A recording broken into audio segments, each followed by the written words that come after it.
Ok, pessoal, agora vamos para a outra questão, tá certo? Eu pedi para vocês acharem as raízes da função quadrática e montar o gráfico, não é isso? Para essa função aqui e depois achar o seu ponto de mínimo ou ponto de máximo, não é isso? Obviamente eu não vou usar esse exemplo aqui, tá certo? Para mostrar a vocês, vou usar um semelhante, aí vocês depois repetem, ok? Então vamos usar esse aqui. Esse número é x ao quadrado menos 6x mais 5, tá bom? Então, primeiro passo eu vou ter que achar o a, o b e o c dessa função. Então, olha, o a eu vou tirar daqui, ó, do x ao quadrado, tá certo? Eu sei que não há nenhum número acompanhando o x aqui, mas quando uma incógnita, no caso esse x ao quadrado, ou qualquer outra expressão dentro de uma equação, ele não está sendo acompanhado de um número, ele na verdade está sendo acompanhado por 1. Por quê? Porque x ao quadrado vezes 1 é igual ao próprio x ao quadrado, tá certo? Então eu posso dizer que a é igual a 1. Depois eu vou pegar o valor de b, que é o da segunda incógnita aqui, tá certo? Que está acompanhando o x. É o que? É o menos 6. E por fim, o número que está sozinho é o 5, que é a minha constante. É o c. Então, olha, achado esses números aqui, de A, B e C, eu vou jogá-los na fórmula de Bhaskara para então poder achar as raízes dessa função, ok? Então, vamos lá. Começando aqui, olha, é menos B, não é? Eu tenho que menos 6, que já é negativo aqui, não é? Com o menos daqui vai ficar um número positivo, tá certo? Então, vai ficar apenas 6. Mais ou menos, que é de fórmula, vou abrir a raiz, b ao quadrado, o valor de b é 6 negativo, não é isso?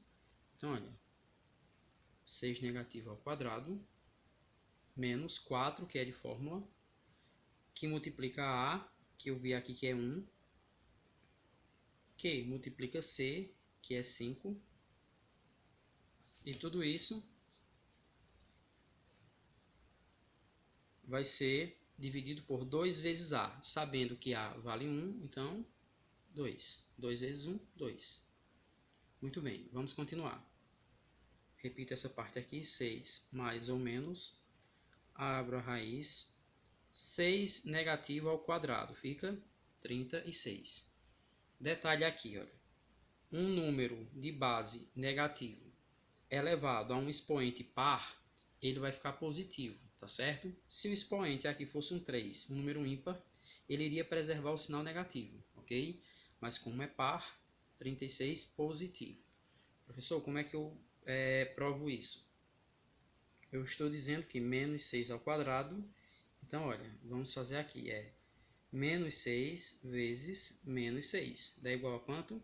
Primeiro joguinho dos sinais, menos vezes menos, 4, 6 vezes 6, 36, ok? Menos 4 vezes 1, 4, vezes 5, 20, tudo isso dividido por 2.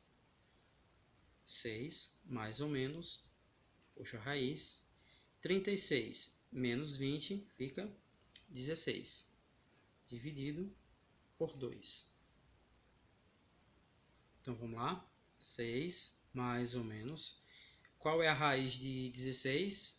4. Por quê? 4 vezes 4, 16, dividido por 2. Aí agora é que eu vou procurar as raízes vou achar as raízes dessa expressão aqui, tá certo? Dessa função. Então, olha, primeira raiz, segunda raiz, eu vou puxar essas setinhas. Primeira raiz, vou chamar de x1, segunda raiz de x2, ok? Então, eu vou usar essa expressão aqui para poder achar os meus valores. Então, olha, por isso que eu tenho mais e menos aqui. Eu vou utilizar um em cada x. Primeiro, 6 mais 4 dividido por 2. 6 mais 4 é igual a 10. Dividido por 2, eu tenho que a primeira raiz é 5 aqui, ok? 10 dividido por 2, eu achei o 5. Depois, 6, agora ao invés de usar o mais, eu uso de baixo, o menos. 6 menos 4 dividido por 2. 6 menos 4, 2. Dividido por 2 dá igual a 1. Ok? Então, achei as duas raízes da função. Ok, decorem esses valores aqui. Para essa função, x ao quadrado menos 6x mais 5, eu achei que as raízes são 5 e 1. Ok? Então, agora eu vou pegar o gráfico dessa função. Já montei aqui para acelerar o processo, ok? Então, olha, eu achei lá o valor 1, não é isso? E 5. Significa o quê? Que a minha parábola ela vai ter que cruzar o eixo x no 1 e no 5, ok? Então, já fiz o gráfico, aliás, a função dentro do meu gráfico, tá certo? Outro detalhe, o valor da constante não era 5, não é?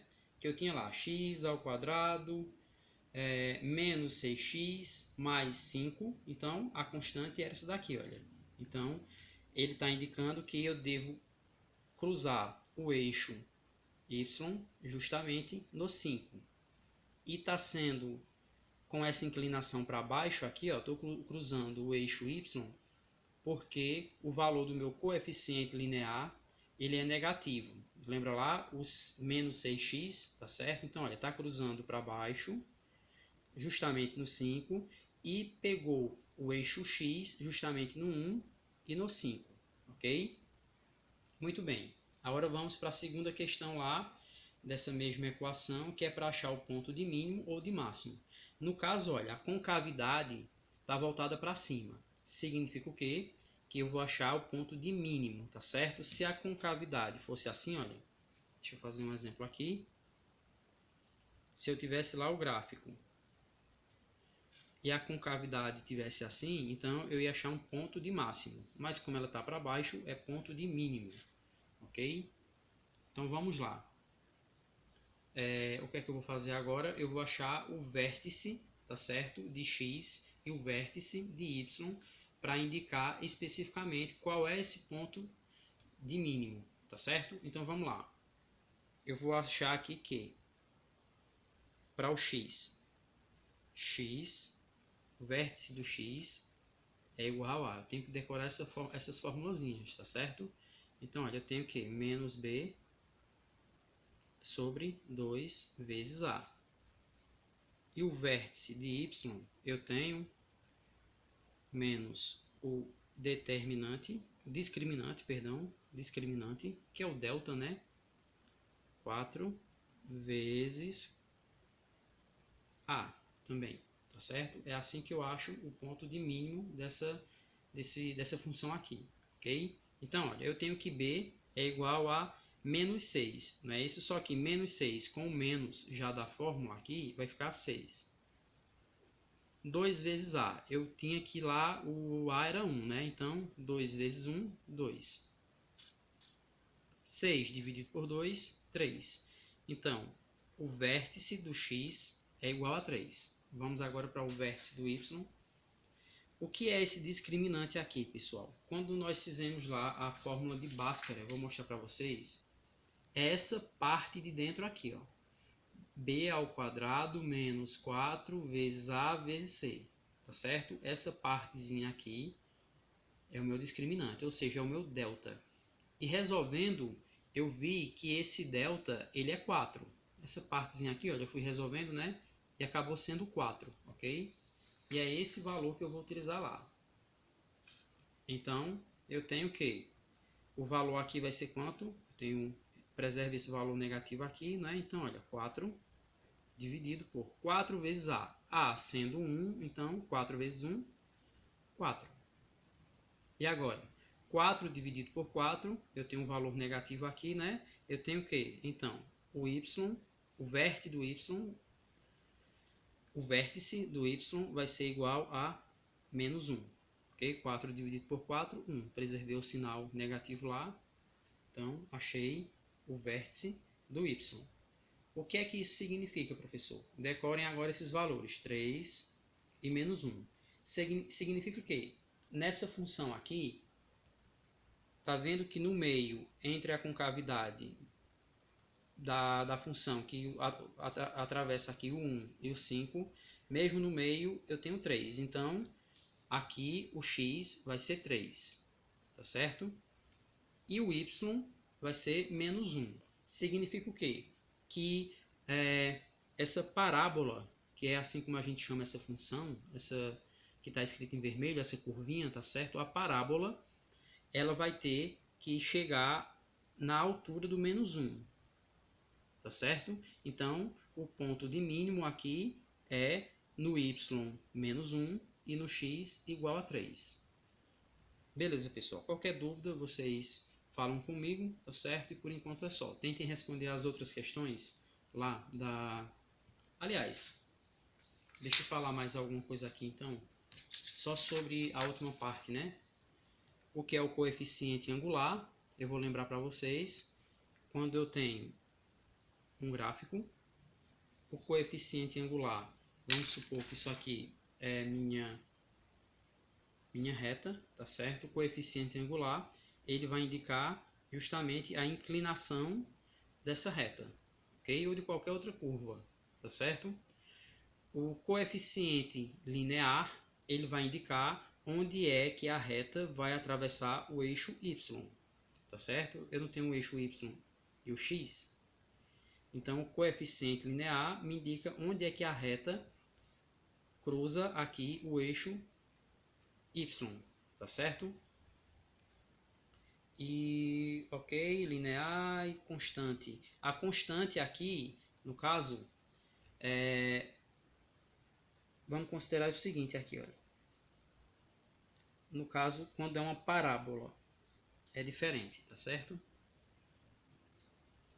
Então, olha, para uma função afim, que é a do primeiro grau, né, o coeficiente angular é o ângulo e o coeficiente linear onde cruza o eixo y, tá certo? No caso agora, quando é uma parábola, o coeficiente angular vai indicar se a concavidade é para cima ou se a concavidade é para baixo, tá certo? Apenas isso. Quando o valor de x ao quadrado, esse valor aqui, no caso, se for 1 ou 2 ou qualquer valor maior que 0, então a concavidade é para baixo, tá certo?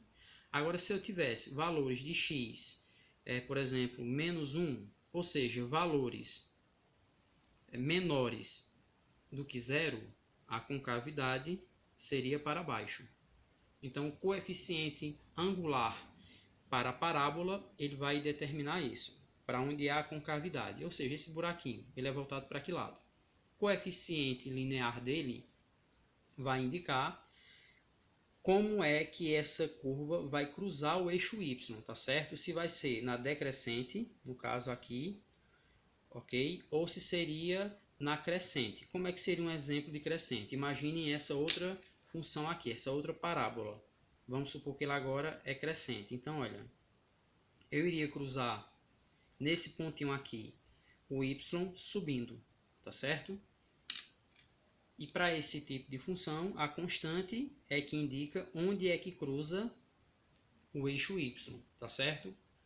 Então, procurem explicar isso aqui de uma forma mais organizada, não é fazendo isso aqui, é simplesmente colocando um texto, tá certo? Coeficiente angular é isso, na função afim, coeficiente angular é aquilo, na função quadrática, e por aí vai, ok? Ou, se preferirem, façam um exemplo com gráficos, tá bom? Que eu aceito também para a gente fazer uma revisãozinha dessa primeira aula. Valeu, pessoal, um abraço e até mais.